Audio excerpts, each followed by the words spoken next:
uma cartilha sobre gestantes onde a palavra mãe quase desapareceu para dar lugar à expressão pessoas que gestam. Um guia de saúde materno-infantil onde o tema do aborto ganha protagonismo.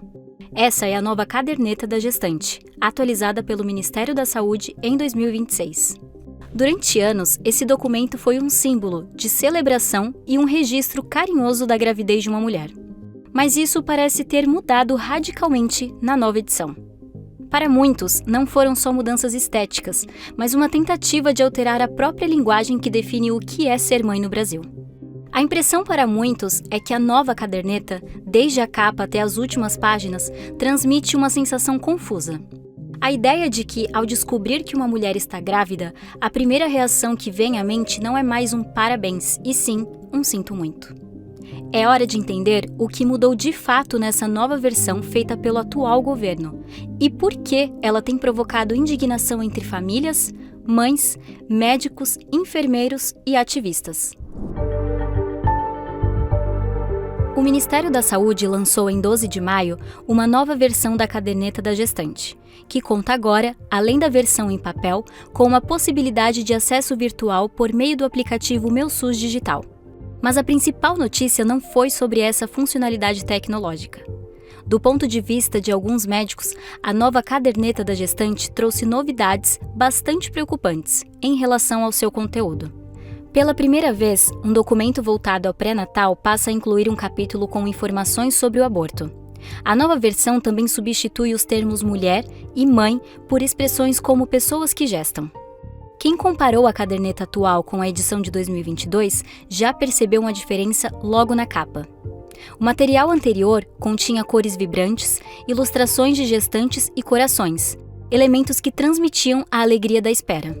A nova versão, com uma estética mais acinzentada, parece seguir um caminho mais técnico, desconectado daquele simbolismo de vida que as famílias esperam encontrar.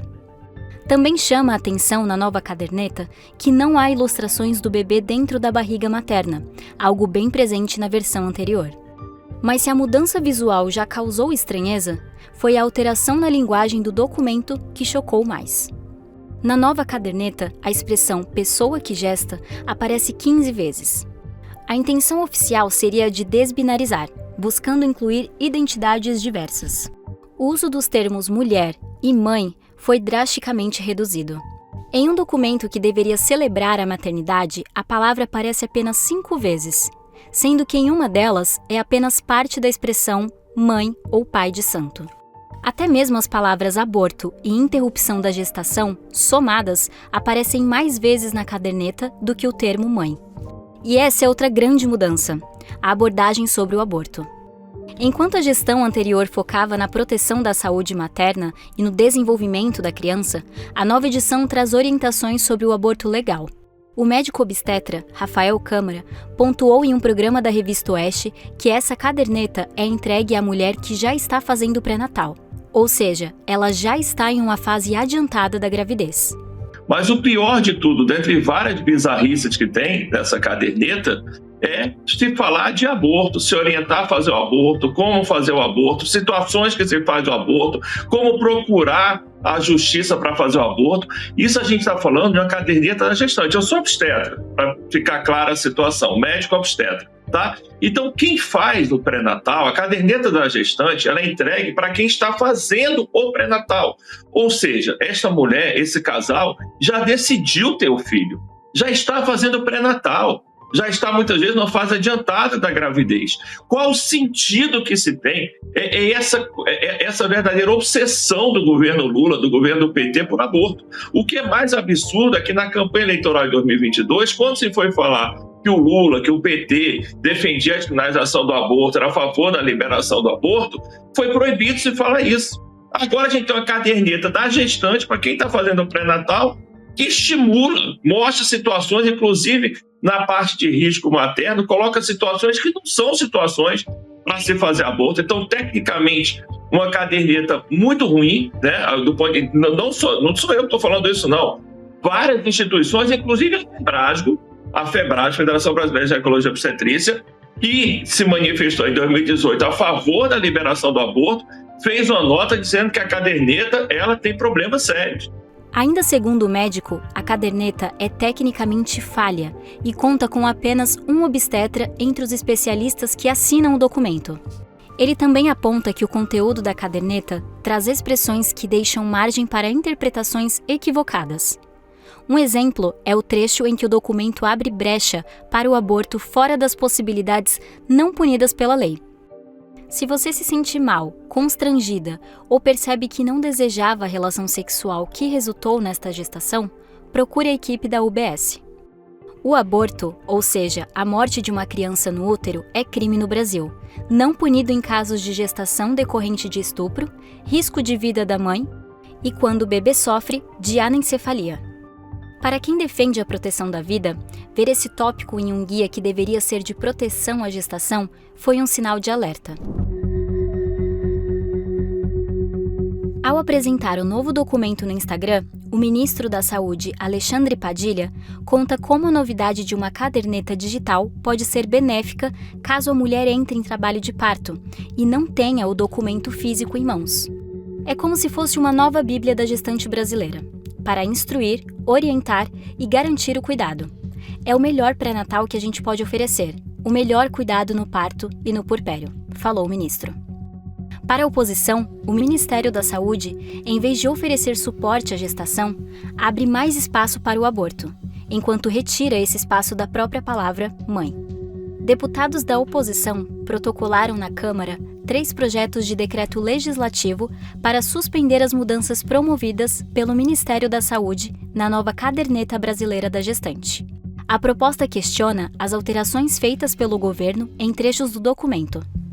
Documentos oficiais refletem a visão de mundo de quem está no poder. O governo tratou o aborto como um procedimento mais importante de ser listado nas páginas de uma caderneta para grávidas do que a própria maternidade. A preocupação de muitos brasileiros não é apenas com o papel, mas com o que ele representa. A defesa de valores essenciais, de chamar as coisas pelo que elas são e a busca pela verdade são o que movem a gente aqui na BP. A defesa da vida é uma pauta importante para nós, que investigamos esse tema a fundo no documentário Duas Vidas, do que estamos falando quando falamos de aborto. Se você quer entender o que está em jogo quando falamos de aborto, você precisa assistir a esse documentário. E justamente por entendermos a importância desse tema, resolvemos disponibilizar o documentário de graça aqui no canal. É isso mesmo, você não vai precisar pagar nada para assistir. E se você acha importante que nós continuemos fazendo esse trabalho, considere assinar a BP pelo QR Code que está aparecendo aqui na tela. Temos planos diversos e variadas formas de pagamento, basta escolher a melhor opção para você. Não recebemos um centavo do dinheiro público e tudo que produzimos só é possível graças aos membros assinantes que depositam essa confiança em nós. Fique agora com um trechinho do documentário Duas Vidas. E para assistir ao documentário completo, basta clicar no link da descrição. A vida de cada indivíduo é uma história que merece ser contada, protegida e valorizada.